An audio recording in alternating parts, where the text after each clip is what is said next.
Hey, all you Facebook fans out there, Mr. Dave on the rock pile. Today we are painting. There's been a lot of inquiry over the years about how we paint fake rocks. There's a lot of different ways. Different guys do it different ways. Airless sprayers, different stains people use. I use exterior latex paint, just get a good quality brand. Smith Paints, for Z, any one of the big paint manufacturers. You want to get a good high quality paint product, and if you use those things, they're going to last longer, fade slower. But fake rocks do fade over time. The sun is pretty brutal, but if you use good quality products, you're going to get more miles out of it. So we are going to be doing some painting on this sucker, but let's take a look at it before we begin. This is the texture coat. As some of you may have seen earlier on stuff, we blew on a cement texture mortar mix. That's just sand and Portland. We blew that on, and then on top of that I throw a fog coat product. It's a stucco product, and it's basically colored. I'm not sure exactly what the formulation is, but it's a colored stucco product. And you have different colors. You can use a green. This is more of a cream color that we use, and that lightened it up. We're trying to match colors of rocks that are here in the yard. You can see in the distance there, sort of creams, tans, oranges. The hillsides are right around where we're at here in San Diego. Off in the distance you can see we've got those cream and tans that we're going to try to emulate and match. A little bit of orange. So these are the existing boulders scattered around the yard. I call them satellites when it comes to a project. We've put a couple of them, one over there, one there. Jumping rock cluster in that area. And then this is the back wall of the project. Let's kind of give you guys an overview. Take a walk here. We have the light whitish color. We've got more of a brownish color. See if I get it wet, it might give you a little darker. You can see more of that when it's wet. And then there's a greenish color that I put in here, sort of a moss. If I can find a sample of that, that's more of this color. That does kind of look like the gray cement, but you actually have a total of 4 colors. You got the gray cement, and then fog coat gray green moss, cream, and then sort of orangey brown. Get those in there. They're kind of in the shadows right now, so you guys can't really see them that well. We have the slide trough we did yesterday, and I use concrete glue, and I just take a mortar mix, trowel it down in, put another batch of concrete glue, paint it on there with a paintbrush, and then come back with the mortar and trowel it down in. I don't have a really super thick coating on here. It's maybe 1/2 inch. I know some guys do much thicker coatings on the slide trough, but for me it seems to work out pretty good. You know, again, we have our own little techniques, all us fake rock guys out there. And so we start off with that concrete glue and then fill it in. Gonna cut off those feeds, those pipe feeds right there, and that'll be where the water or the slide starts. Come sliding on down. We left an opening in the back of it here to store toys, pool toys, and that kind of thing. We'll walk in here if you can see what's going on. Here's the pipe feed for the whole feature. That actually goes up and then goes down this wall and into the dirt, into a trench that went back to where the pool equipment is. We've got our pegboard on the inside here. We use peg wherever it's flat, wherever there's a nice big flat surface, you can do that. And the burlap is on here. When you spray it with the shotcrete pump and it's blowing, full air, you do get pretty good coverage. It pushes it out and wraps around the steel mostly. You can see a big bulge right here where I did that. We've got the pegboard on the bottom of the slide right here, and that just rolls on down to the bottom there where it thins out. It's kind of nice to have access to this area, I guess, if you need to see what's going on. A lot of room for storage inside here anyway. As you may have seen in other videos, we started off with some concrete pylons. There was 5 or 6 of them, I can't remember exactly. One there, one behind that bump, here, and here. 1, 2, 3, 4, 5, 6, yeah. And these things just supported the whole rebar structure. You could bend it around, and you know when the shotcrete pump shows up, you're not going to have anything bending and bowing and flexing and causing problems. Got our stairs right here. Used burlap on those puppies. Got pretty good coverage on there, which is pretty awesome. And then we got our conduit for future lighting and a sprinkler line as well that splits. There's 2 planters in this feature here. So I tried to faux walk the entrance area a little bit so it looks more rocky. Yeah. so walking back out here, they're gonna try and get someone to put some kind of a door structure on that, which will be interesting since it's way curvy. That'll be kind of funny. I'm curious to see what that looks like. But anyways, the back side, just get some cracks in it. There you can see a little more of the colors from the fog coat that we throw on here, and it's irregular because you're throwing it, and then we brush it, our usual technique of brushing, coming back and carving in our little fancy Kraken, releasing the Kraken. Yeah, there you go. And carving those in there, brushing it, knocking it down a little bit, leaving is just the right amount of spit, hopefully. And yeah, so I got the stairs going on up there. And one big ginormous rock here. Got the planter over there. I'll walk around here to the front a little bit. So we got our starting pond right there, and decided to put a step rock on the bottom of it so people can get in and out of the watercourse area. Got a planter right here. Got a drain, got the conduit for lights, and a sprinkler line for water if they want to set that up. Got a place right here for some light to come on up, look at the front of it, light up the front of the feature. And this one I decided to put call them a bathtub in there. So we got a nice big place in here to hang out with the kids or whatever, let the water fall on your head. They'll start right here and come down and dump in here, fill up, and then come over this edge right here and run down the water course. So looking forward to getting this thing done. That's going to be pretty cool when everything gets done. Yeah, man. So there's a 3-way valve up here behind that little wall there of rock. You can regulate the water all the way to the waterfall, or you can push it over and have it go to this half and half, or 100% either or, which is going to be kind of cool. So let's back walk and not kill ourselves. All rocks down in the water area are solid concrete with all the rebar, hard as ever. They are not going anywhere. Made a nice big boulder there, an even bigger one there, anchor boulders you might call them. Set a planter up in there, so that's going to have a lot of dirt in it, 2.5 feet of dirt. That one there, be able to get something going on. Plants are good. Try and get as many plants as you can. They're kind of a pain to build the planters, but they're really awesome when it's all done. This one comes down, tucks in, got a nice Baja shelf. It's going to be really cool. And then over here you've got a cluster. Let's take a walk and check that out. This little cluster of rocks is going to be used for jumping, sort of a jumping rock cluster, and trying to do the peel-aways a little bit like an onion. Got that going on somewhat.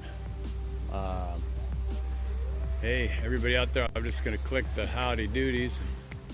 Back at you. Thanks for checking it out, and hope you're having a great day wherever you guys are. It's getting warm out here in San Diego. It's going to be in the 90s the next day or two. But anyway, here's a front look at the feature. What's up, you guys out there? Give you a little wave. Trying to figure out this Facebook stuff. Kind of interesting. Anyway, so this is going to be a jumping rock. This is a satellite, as I call them. We got another one over there by the spa. We got a gentleman here doing on-the-job training, checking it out, learning about how to do this. And so this was all done. You can see some of the stuff's a little loose, and I like to get rid of it if it's going to come off. Might as well do it now. When you throw the fog coat on there, it can get microwaved, is what I call it anyway, and it goes off super fast. You don't have this, it's not strong. kind of weak because it went off too fast. So want to keep misting it a little bit. Hope that's not too noisy. Gotta keep misting it a little bit. Hey Michael, can you get the blower and kind of blow this off with the leaf blower? Yeah, give this guy, just scraped it a little bit. So got my son Michael help me out. He's doing a kick-ass job. And so let's go grab some paint, man. Let's actually paint a rock. Begin the process. Start off with light colors, then go to dark. And so now here, let me, I'm giving away all my secrets. No charge, you guys. This is little pump sprayers. And get those. I don't buy them at Home Depot because the ones at Home Depot don't seem to last as long. And go ahead and drink your juice. When you're done, you get a gallon cranberry raspberry. Oh, that's a good drink. Oh, that's so good. Get that at Costco. Anyway, I mixed my colors inside here. I'll start off with a regular solid color. This one's exterior latex Velspar, and it was like 51 bucks, so it's their better quality paints there. And then use colorants, Cal Tint, to tone them down, to make them not so whatever. You want to get them more yellow, more brown, more red. I use color tints. I do them every time in the same way. I make the colors as the jobs are going. So you mix it up inside a 1 gallon container, and then you put it through a paint sifter or a paint filter. And I use a little funnel to keep this thing in the right physical shape. Put it in your pump sprayer and then pump it up, baby. Alright, I already sprayed it in the thing. So now we walk over here. Alright. So I just sprayed it to test it a little bit. It's a little bit of a wide spray. I want to get it a little more narrow. There we go.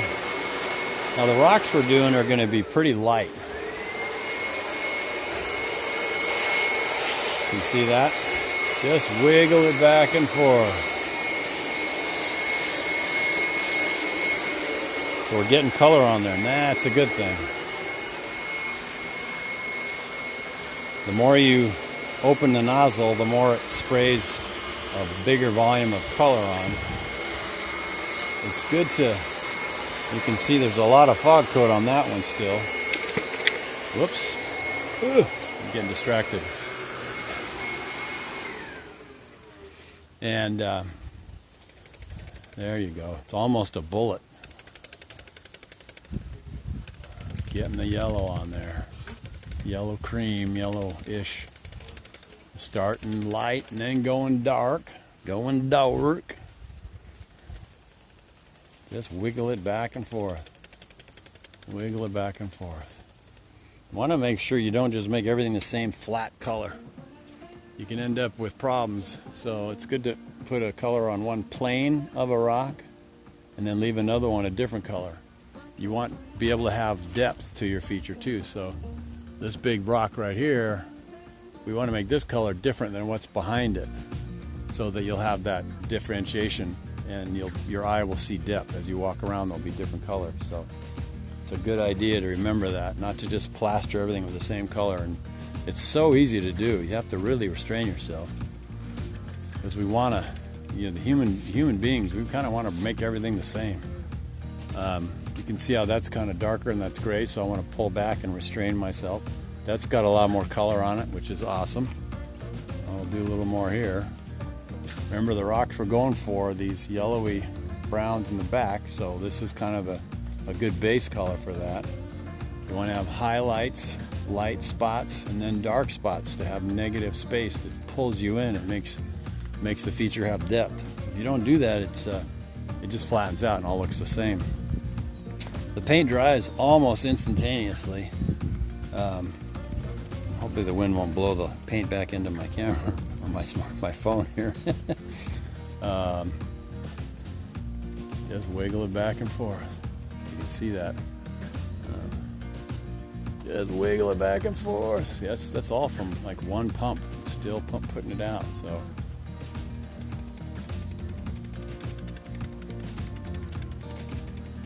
see, so I've got that color there. Gonna have a different color there. Another color there. Light, dark, light. Of course, the actual hue that you're using is gonna be different. So now I need to pump it, and I will have to find a way to do that with one hand.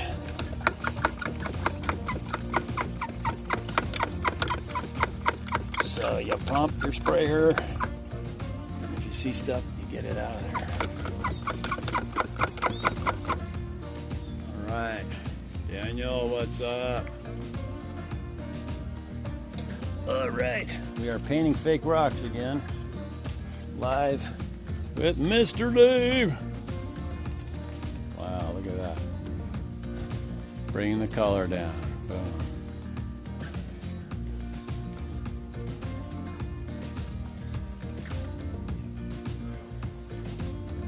So maybe that spot could use some. If you put something on that you don't like, you can keep adding stuff. You can change it. So it's not a giant catastrophe. It's not the end of the world. If you can tell, I'm just back and forth, just spraying it on there. Less is more, like people will tell you with good artwork.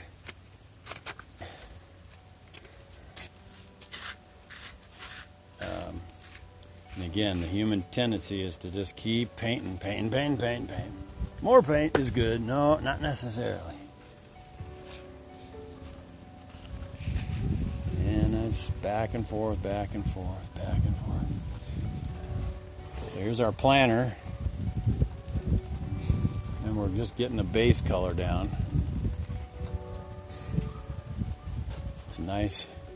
Looks like a color that's going to match the rocks we have. It's in that hue. I'm almost done with this one bottle worth. You can see down in there the deck has been jackhammered out, and so there's dirt down there, and so that'll be the drain for this whole planter.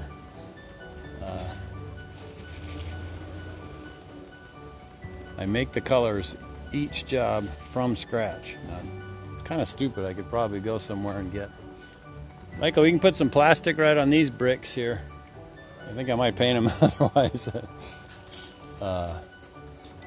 You could take your colors, make the color you want, and then go to a paint store or wherever and have them make up a gallon of it, which would probably be smart, but I guess I'm not that smart.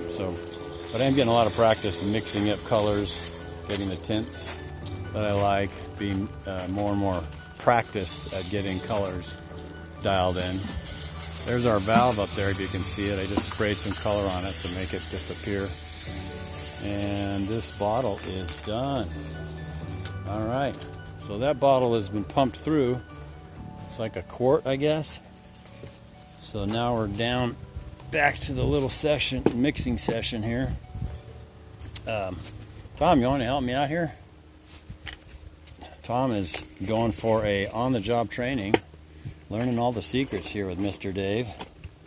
So I am going to ask for his assistance. And I put this on the inside. I get it wet. Oops, sorry you guys at Facebook land. I get the tip of the nozzle wet and the place that draws it in so that it won't dry out real quick and then clog. And so this is the mix. This is the paint that I diluted down. If you can tell by looking at it how liquidy it is. Yeah. But it's the viscosity or the liquid aspect of it. It's pretty watery. I don't know if it's 4 or 5 to 1. I can't remember exactly, but you just experiment. You see what kind of spray pattern you like. You're layering this on over and over again. The thicker the paint is, the harder it is to get it to spray a certain way. And so you just have to experiment again and see what you like. Let's see what we got. Yeah, it's getting pretty heavy. We might have just the right amount, or how do we got? Almost there. So it's a simple system. It's 1 gallon juice containers, a little filter, a little paint filter, and a funnel with little hand pump sprayers. I use different bottles for different colors. There's a dark, there's a brown. You can get Oops paint from Home Depot. These are elastomeric masonry, stucco, and brick paint. Pretty heavy duty stuff. And that was like $9 or $5 instead of 35 or whatever they are. And so you can keep an eye out for that. Again, the pigments they use are Cal Tint, I guess it's called. And I get those at a paint store. So we got our spray bottle filled back up. Thank you, Tom. Tom is down here from Hesperia. Is that right? Hesperia? Yeah, Hesperia. So he's been down. He was here down. We were doing the pump technique with our big pumper sprayer and blowing stuff on. He's going to be putting a Wonderland in this house, so got to get all the info and get it figured out. So if you guys ever want to do on-the-job training, let me know. You got to come here though. You got to come to San Diego from wherever. So Should have made you bring the project to me. that's right. If we're traveling, wherever we're at, that would be a place for you to check it out. So I just have all my stuff in a big tub like that, a big Tupperware kind of thing, with the colors, the paint can openers, and all that sort of thing. Got extra spray bottles. So we are continuing to spray on the paint. That is make the rocks. Very nice. Remember to keep the planes going on. You don't want to put all the paint on the same exact place. It just looks too flat. Now I'm gonna close my nozzle a little bit because it's sitting on a bullet setting. And just do little parts of the texture. Don't do everything. Let's do that little bump that highlights that. That starts looking. It makes it stand out. This little section on this corner, going to have some lights here they're going to use for the steps. We got 3 of them up and down. Sorry for moving so fast. So there's 2 pieces of conduit that goes down to this one, and that there's 2 pieces of conduit. 1, 2. This one right here is coming from all the way up on top, where they could set up a little solar panel. Run your wire down. That'll run all the way down through this wall and come over to here and give you power to this fixture, this solar fixture, and then you can run that series power into the pipe and run it to the next one up here. Do the same thing. There's another pipe too, buddied up. Run that up the wall to that one. So these 3 can get sourced from one solar panel up there on the top. So boom, get this one chunk colored, leave this one alone, make that different. You can always come back and do stuff later. It dries so fast you can almost step on it within seconds. And you just you practice, you get better after a while. You keep coming up, get this thing nice and colored. This is, remember, the base coat that we're doing on this feature. And see the difference? That gives you dynamics in your feature. Give it some alternating colors, not all the same. The rock work already has a lot of stuff going on, and so you want to accentuate that. You don't want to hide it. You can see the variation in colors looking down there. The cream that we're doing, this orangey yellow, how it's hit some spots and not on others. Accentuate the fog coat that's on here, because I have fog coats with similar color. And give it an overview, over speckle kind of thing going on. Big spray. Big spray. Get some color on this thing. We're trying to make it match those guys and those things up on the hill. We got to get the colors to get dialed in. We're just trying to get some color on the edge. The slide trough we want not full of color and paint, because that makes the stick, the bond of the polyurethane or epoxy rather. Start off with epoxy and then come back with polyurethane, not as sticky. So now we're moving ourselves around the outside and the back section. If you do a little patch with cement just to make it fill in some holes or something, it doesn't matter. You know, when you paint stuff, it all starts to blend in, just like a chameleon. If you get a good paint job going on, you can hide just about anything. So we give ourselves some pressure in our sprayer. You can see this has not been painted yet, but we have that brown right there.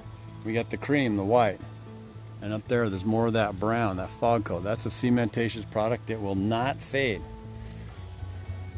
It'll last pretty much forever.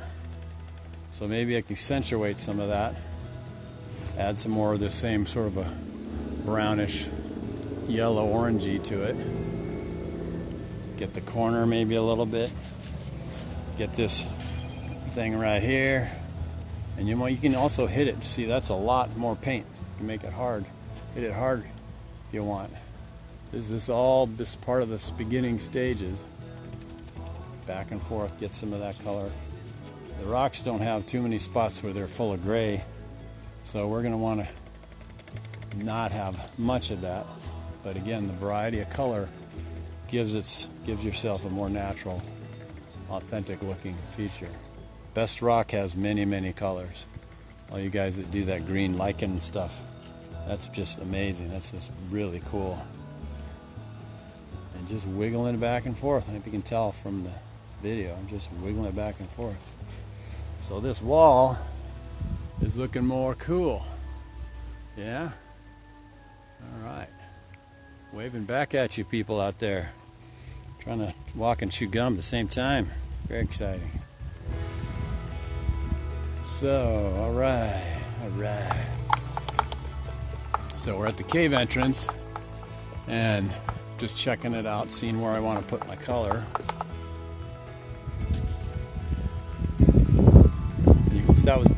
We're going through about a gallon of paint, but it's mixed paint. It's not just pure pigment. So we're getting a lot of miles out of it. Moving my phone back because I see it spraying paint on my phone. Can't have that now. So I'm getting the inside of the cave pretty good. Getting some color on there. And we're just trying to make it rock that's this awesome. Doesn't look fake. Trying to get some variety of texture, variety of color, variety of cracks. A lot of times we end up with our formulas.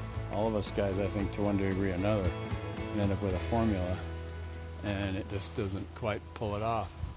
There you can see the paint mixed in with the fog coat, mixed in with a regular cement color, and then there's that gray-green.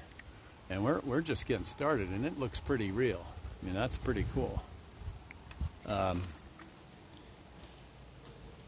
These two boulders you see here down on the ground, they were just leftover concrete we had. And I don't like hauling concrete around because it's really heavy. So we just piled it up, and we decided to make some boulders here for people to stand on while other people are going down the slide. So the wind's blowing, and there, step back, it starts to spit, and the spits are bigger. They're bigger dots of color, and that's okay. So now I'm covering the ground more. Let's see if we can get some out of. There we go. All right, so there you have it, ladies and germs. That is how we paint. So now I'm going to make up another color and either, make a cream. You can make this sort of this white color to lighten it up even more. It's always good for me anyway to lighten it and then bring it down. Start off with the light color and then bring it down. Like this real rock has that whitish cream in it. So I want to try and get that base, but it's intermingled with this other color, these browns, tans, and then the strong orange that you have there. You can do that in a number of different ways. You can throw sand on the feature, then paint it, and then rinse the sand off, and that'll leave the underlying color there. That's really a cool technique. It looks really awesome. It's a great way to age your stones. The texture on these, you can actually pull molds off the real McCoy and then use those. You can use rollers to create some of these awesome patterns. Warren Ness has some really cool videos and some great trainings you can go to learn about that. Richard Wingate also has some amazing videos.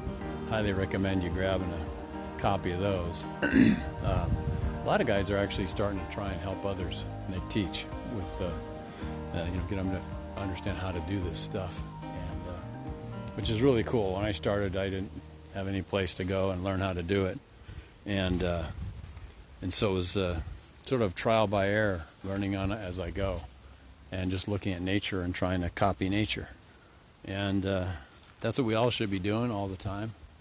And but now there's some great trainings out there in a number of different modalities and platforms and stuff. But anyway, here's the front again. You can kind of see we've given it that orangey peach color in a couple spots, so we're going to come back and keep adding color and keep adding color. You can see the gray, and the distance is the more of the browny creams you're aiming for. So I'm going to keep making more rocks, making more paint containers, and blowing it on here. So thank you for watching, if you guys are still there. And if you want to learn how to do this, I got a book called Making Rocks, MAKINROCK, Making Rocks. You can get that at davehenderson.podia.com. Usually links everywhere that I include in my Instagram and stuff. davehenderson.podia.com. And you can learn how to do this stuff. I've been doing this over 20 years now, and you can learn the tricks of the trade just by grabbing a copy of that book. And there's also one on slides too, if you're interested in building a slide on your pool, or you're going to have remodel one and stuff. It might be a good idea to check that one out. There's a course there as well on how to draw a picture to get people to invest in your project or buy your services, hire you. So if you can draw a picture, they're pretty impressed. So learning how to draw is a really, really good thing. Or if you're doing your own project, learning how to lay it out there on paper to get people to understand what you want. So again, davehenderson.podia.com. Learn how to do this stuff. Thanks for watching. Also got some blogs at daverhenderson.com, my branded website there. So love doing this stuff. Love helping people. If you have any questions, let me know. Otherwise, we will see you next time. Dave Henderson checking out. Have a great day. Oh, remember to be forgiving and thankful. Remember to be forgiving and thankful. You just end up with a happier spirit and a better life if you're really good at those two things. All right, Mr. Dave, we'll see you next time. Bye.